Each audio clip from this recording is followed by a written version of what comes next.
All right, guys, we're joined once again by Kyla, our resident nutritionist, and today we're talking about hydration. And we're going to try and unearth a little bit of the why behind here before we give you the practical tips of how to approach your hydration.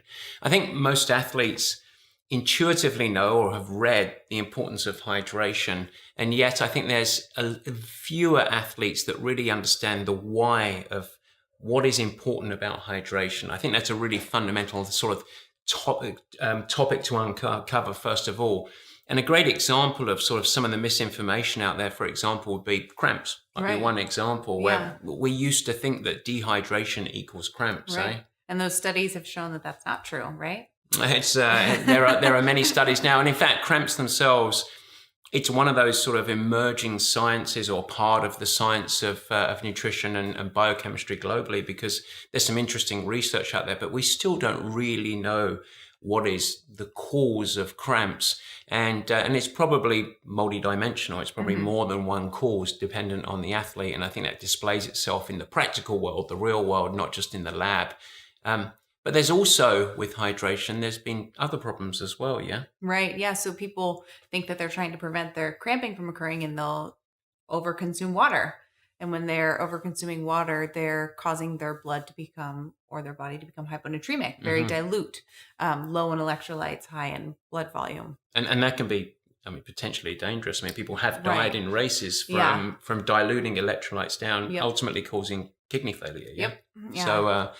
So there's one end of the scale. And then, of course, in this really polarized world of hydration endurance sports, we have absolutely only follow the first mechanism and don't follow that. And that in itself, while it's a wonderful evolutionary tool that we have, is not probably the best approach, particularly in racing, yeah. Right, yeah. And again, everybody is unique, but in a racing situation, following the thirst mechanism, you're not going to keep up to pace with your dehydration levels. Especially, I would add, in longer duration races or races that are affected by environments, so either altitude, heat, humidity, and factors like that.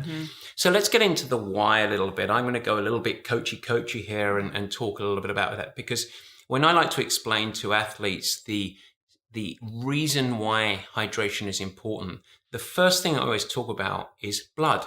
Bizarrely. So we are a closed system. We have circulating blood. You have, give or take, about 5 liters of blood. A big bloke that I am, I have about 6 liters of blood.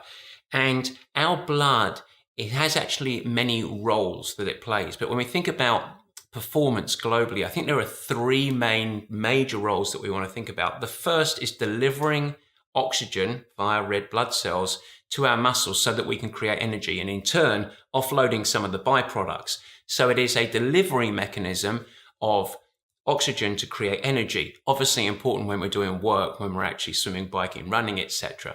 A secondary role is heat dissipation. So rushing to the skin to get rid of the heat that you're generating with work. We know that we become like furnaces and the engine cooks when it goes high.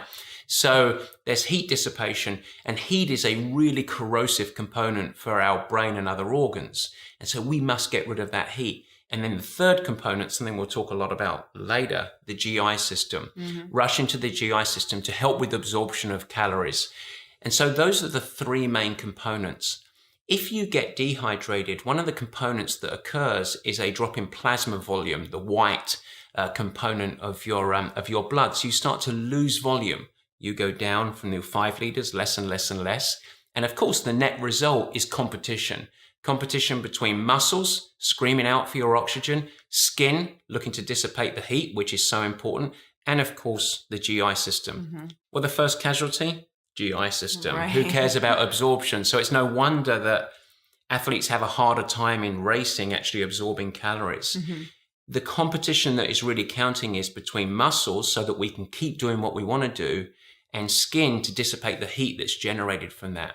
The skin will always win, because we must get rid of the heat that we're generating. So as we get dehydrated, certain things occur, don't they? So certain performance limiters start to occur. Stopping about, give or take, is about 4% dehydration that things start to go south. Yeah, when that blood volume drops, 4% or more, you're going to be experiencing some issues. you're not, like Matt mentioned, you're not allowing that fluid to go to the surface to cool yourself. Your core temperature is increasing. That's making things harder. Your rate of perceived exertion is much harder. The work you're trying to put in, everything feels harder, and and that's not fun. And no, and in truth, it is harder. The metabolic cost, you're going to start to experience higher heart rates. And as you say, the perception of work at any given work is going to go up. So there's this decline in economy. And as you said, something that's really catastrophic. If core temperature tips over, you're in real trouble. Yeah. Right. Like once you're over the top. And I think it's important to realize, unlike calories, where if you fall behind on calories, you might go through a period of a dip in performance. If you get chronically dehydrated in a race, there's really no coming back in that race from that, is there? Yeah, that's a big problematic issue there. You don't want to fall behind in that hydration. And before we get to the practical tips of, okay, how do you actually go about your hydration, and talk a little bit about the GI system, which we're going to talk about in a second, I want to take a step back and think about environment, because we talked a little bit, just touched on altitude, heat, and humidity. Just like nutrition, it's not a one size fits all in hydration as well. So can you explain a little bit about the different needs, whether it's cold or hot or humid, etc.? I mean, so I'm sure you've experienced where if you're in a hotter environment, you're going to be sweating more. You're in a humid environment, you're going to be sweating a little bit more. And then if you're at elevation, you're working harder to transport that oxygen and those nutrients. And that is going to have an effect on your hydration, your blood plasma levels as well. So those types of factors are going to lean you towards sticking towards the higher end of that hydration requirement that we discussed, that 8 to 12 milliliters per kilogram body weight per hour in those types of scenarios. If it's cooler, cold, below 60, you can stick to the lower end because you're not losing as much fluid via sweat. And the nice thing about that, so it's 8 to 12 milliliters of fluid per kilogram of body weight for every hour that you're exercising. So that having that scale there, if it's cool, if you're at sea level and it's cool, you can obviously, as you said, stick to the lower end. If you're in hot and humid conditions, the demands are going to be greater, and you go from there. So that's obviously important. Another thing that I think is important is, what's our hydration source as well? And I see a lot of athletes that think, okay, I'm riding on my bike. I know that I need to hydrate. I also know that I need to fuel. How am I going to pack this? Let's throw it all in a bottle. Liquid nutrition.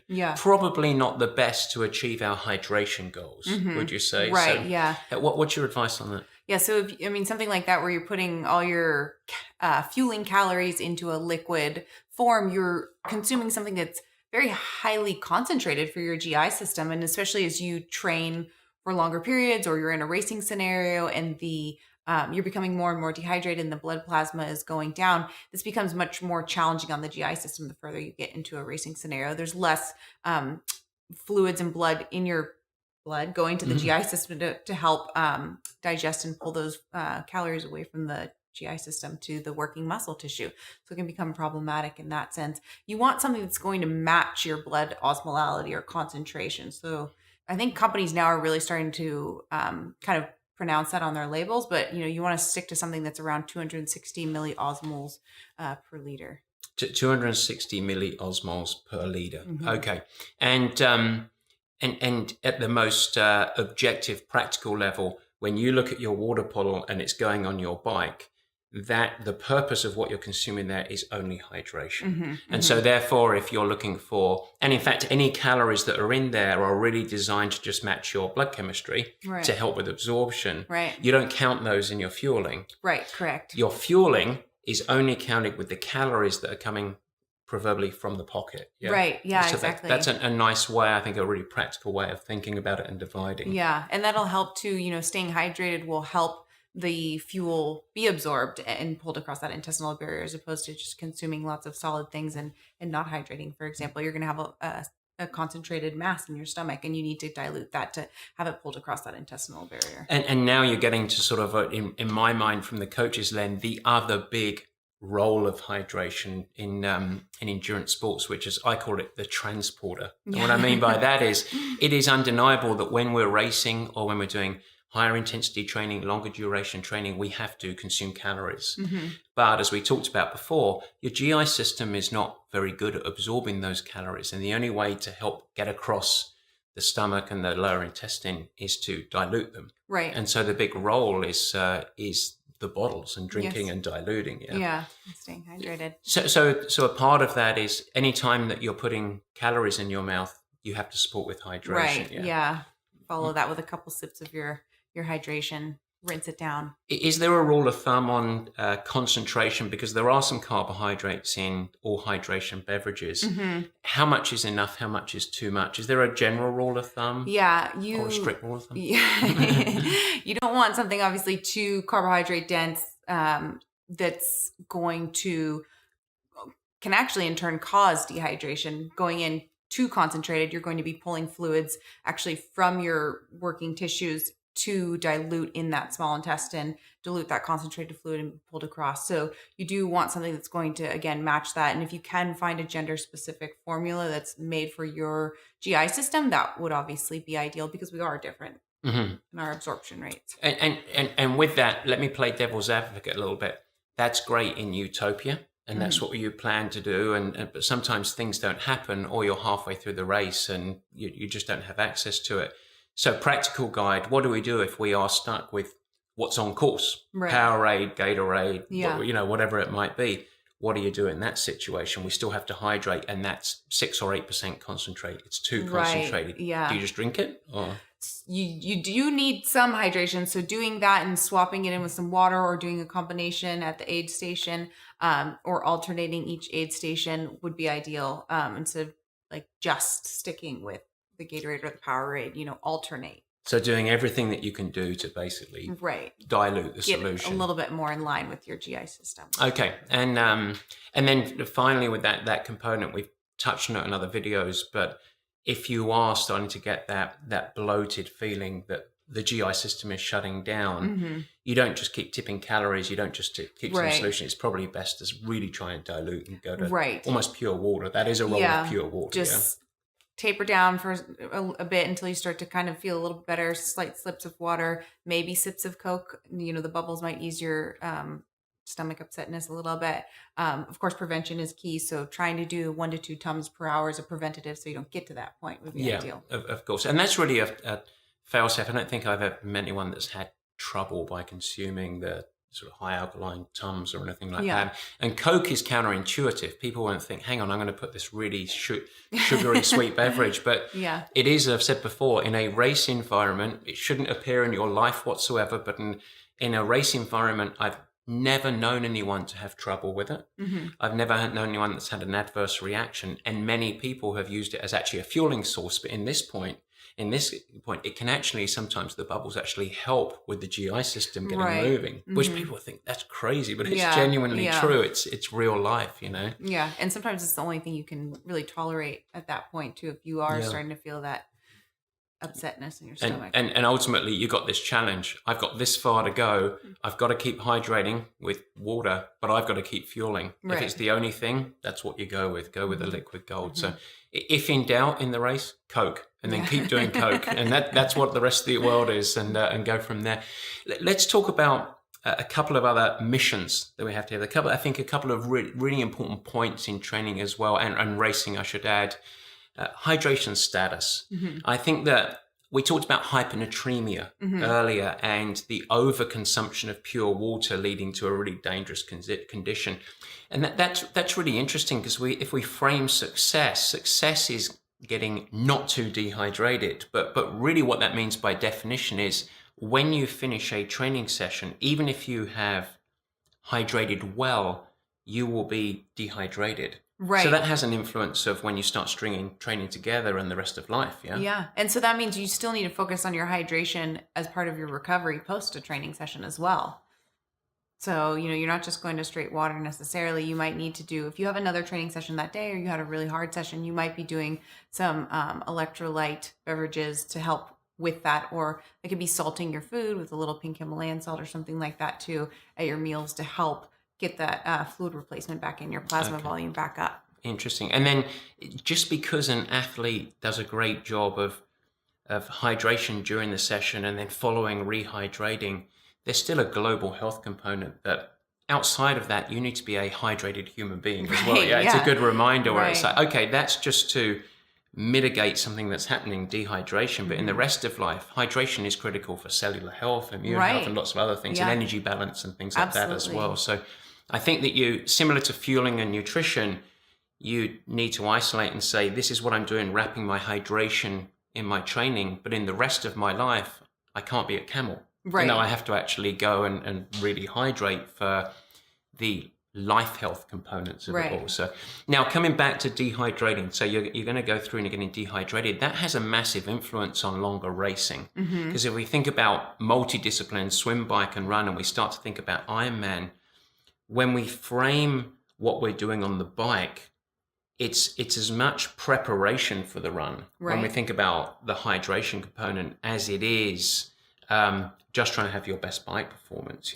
Yeah, like you said, we're trying to minimize the dehydration as we go, because it's going to happen, but we want to minimize it, and so we can get the best out of our performance that we can. So, you know, getting down to, if you're at 1% fluid losses by the end of the bike, and so you can be at a place where it's potentially a max of 4% by the end of your run, you know, that would be, you know, ideal. And the question I will often get is, because I've said that to someone, I've used those figures as well. Okay, try and finish your bike ride, and you are not getting off your bike and weighing yourself or finding this. It's a theoretical type component, but the mission is to finish, give or take, about 1% hydration loss after the bike, so that you can shed the rest of the fluids on the run, hopefully finishing somewhere around 4%, etc. That's your utopian state.